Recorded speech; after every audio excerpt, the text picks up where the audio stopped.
Salut tout le monde, bienvenue sur Sisters of the Light. Donc aujourd'hui, on commence la deuxième partie de ma vidéo sur le paganisme. Donc les premières minutes vont être vraiment pour aller sur le sous-groupe du paganisme. Ensuite, on va aller lors des sous-groupes en tant que tel. Et c'est pas mal ça. C'est ça qui est prévu pour cette vidéo-là. Donc, allons-y à l'instant. Commençons par le terme reconstructionniste. Donc, le paganisme reconstructionniste, qu'est-ce que ça veut dire? Ça veut tout simplement dire qu'il y a des gens qui veulent reconstruire des religions pré-chrétiennes. On va par exemple parler de la région celtique, avec les druides et tout ça. Ils vont se fier à l'histoire, à l'épreuve archéologique et tout ça pour vraiment essayer de reconstruire comme pratiquement une copie exacte de ce que c'était il y a plus de 2000 ans. On s'entend que c'est un peu difficile, puisque surtout que si on parle du terme celtique, c'est pas nécessairement la religion où on a le plus d'informations écrites. Donc c'est très compliqué. Sans compter qu'il ne faut pas oublier qu'il y a des choses que dans ce temps-là, ils faisaient, qui sont rendues illégales aujourd'hui. Je parle des sacrifices. Donc, je sais pas vraiment si... Je crois pas qu'ils doivent aller jusque-là. J'espère pas. Mais oui, donc c'est...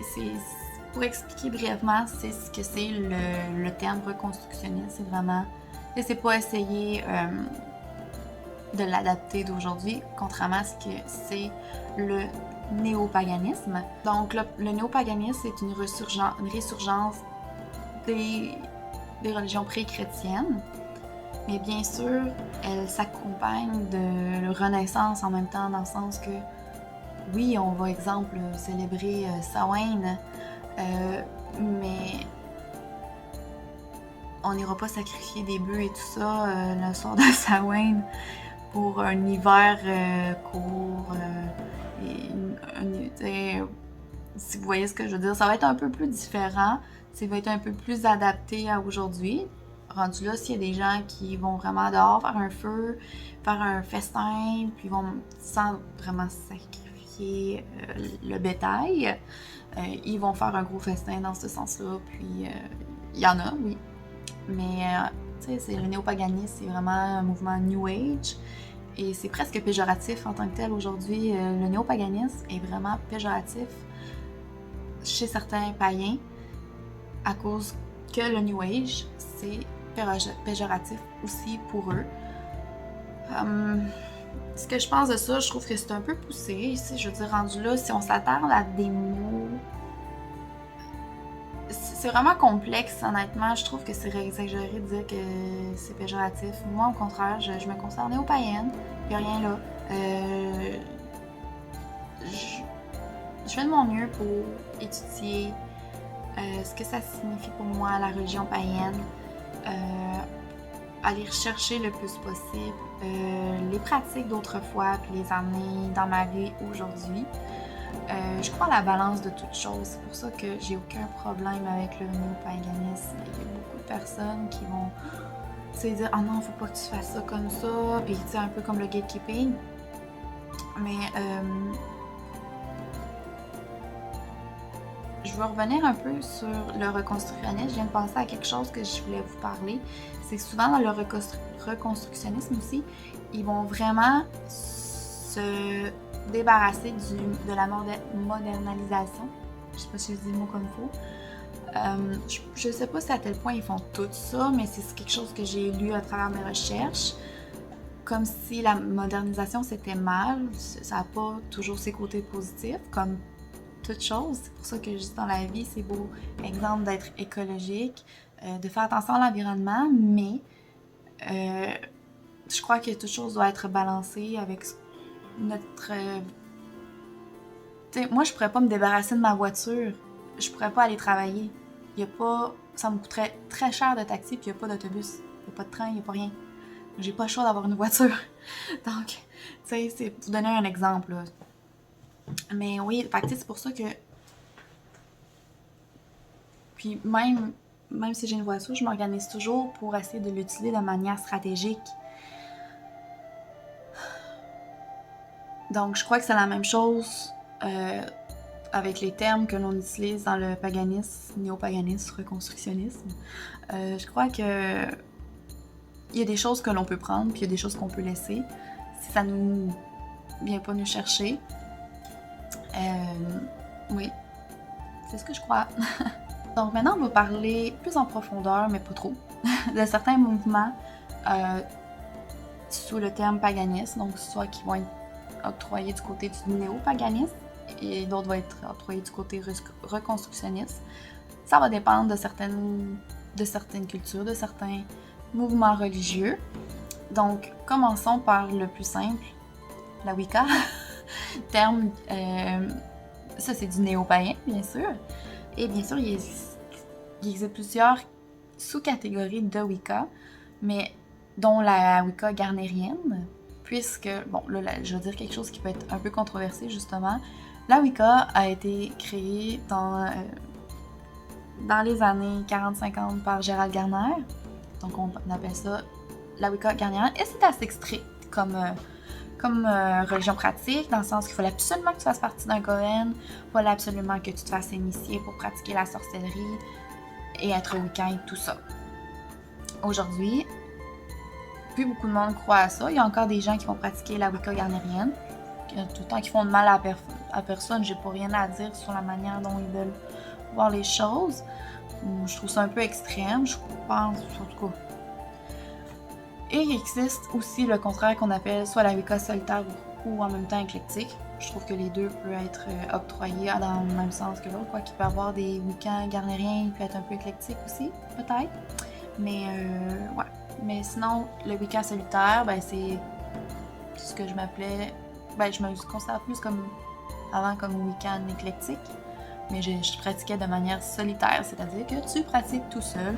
Ça peut arriver des fois qu'avec des gens, tu te réunis, tu peux faire un petit rituel ici et là, mais tu sais, t'es pas obligé d'être avec ton coven pour pratiquer la sorcellerie, pour être wiccan.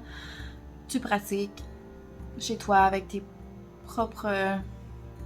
comment je pourrais dire ça? Ton propre chemin, dans le fond, tu suis ton propre chemin au niveau de la Wicca. Il y a aussi la Wicca alexandrienne. Ils étaient un petit peu moins sévères que les garnériens. Puis il y a certains rites qui étaient inspirés de la Golden Dawn, puis du kabbalistique aussi.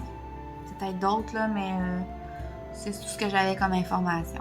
Ensuite, on a la Wicca dianique, que ça, c'est une forme de Wicca féministe. Donc, eux autres, ils vont complètement renier le dieu cornu, puis ils vont pratiquer avec la déesse de seulement.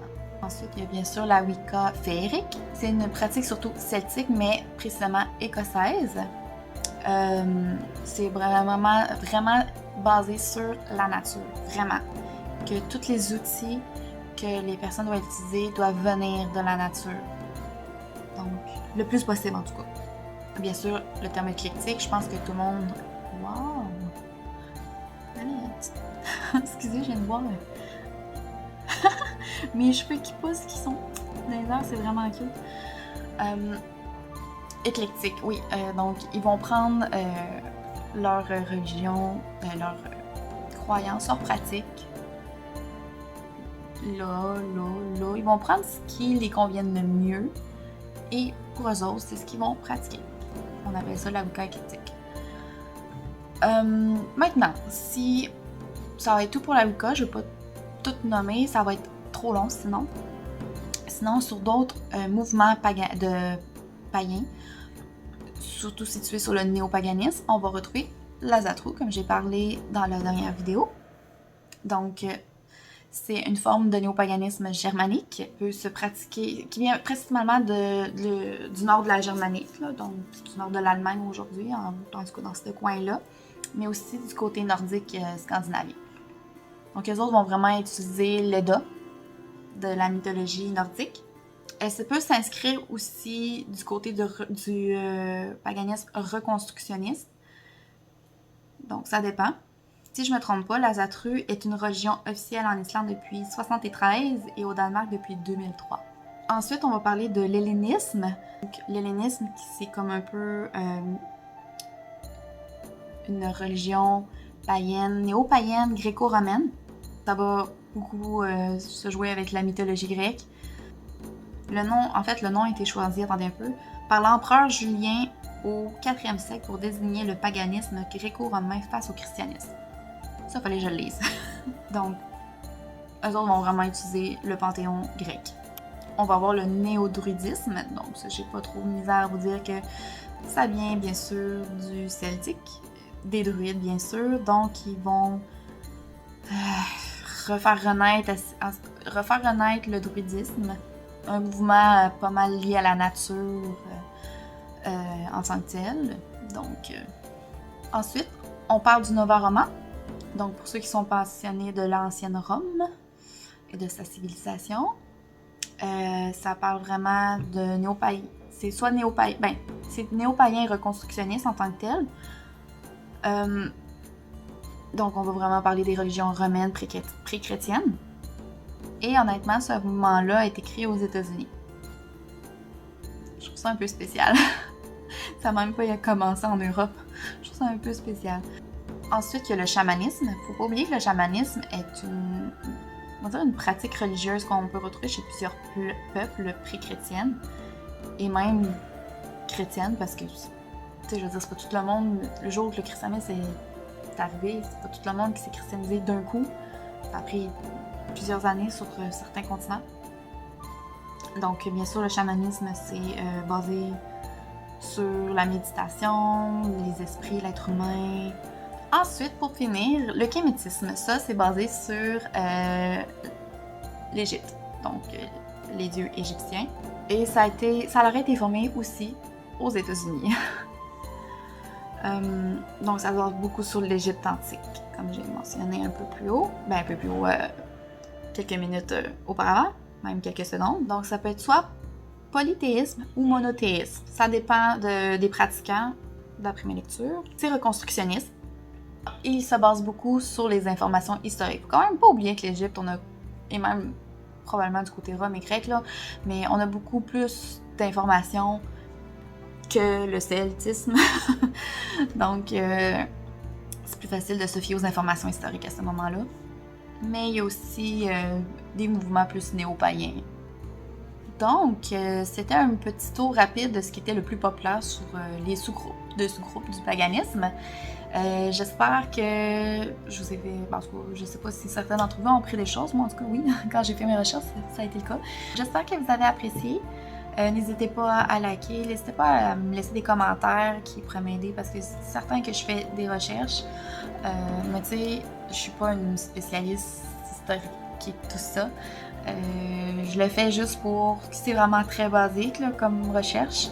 Mais c'est pour des fois donner l'eau à la bouche sur certaines choses. Des fois, des choses qui nous intéressent sans vraiment vouloir dire « Ah, ok, je vais me lancer comme dans le kémétisme. » Juste des fois, c'est le fun de savoir les autres choses pour être cultivé et pouvoir discuter puis apprendre sans juger aussi.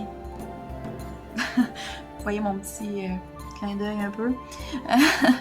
Mais oui, je crois que c'est super important. Donc, faites-moi part de vos commentaires. Est-ce que des choses qui vous intéressent? Est-ce que vous pratiquez déjà peut-être une de ces voies-là? Certain que la plupart d'entre vous qui êtes sur mes vidéos, il y a probablement beaucoup de mouvements Wicca. Mais sinon, est-ce que vous êtes autre chose qu'éclectique? Ou justement, dans votre côté éclectique, qu'est-ce que vous suivez? N'hésitez pas à m'écrire en commentaire plus bas. Et n'oubliez pas aussi de vous abonner à notre chaîne. Et sur ce, on va se dire à très bientôt. Puis, je vais vous souhaiter joyeuse Yule. Donc, Yule qui est cette fin de semaine. C'est pas fin de semaine, ce moment-ci, là. C'est en fin de semaine prochaine, mais au moment que la vidéo va sortir, ça devrait être là. Donc, je vous souhaite un joyeux Yule. Puis, une bonne année si j'ai pas d'autres vidéos avant. Ça devrait, mais je vous souhaite quand même une bonne année, puis on va se souhaiter que ça passe mieux l'année prochaine. Donc on se dit à très bientôt. Bye bye!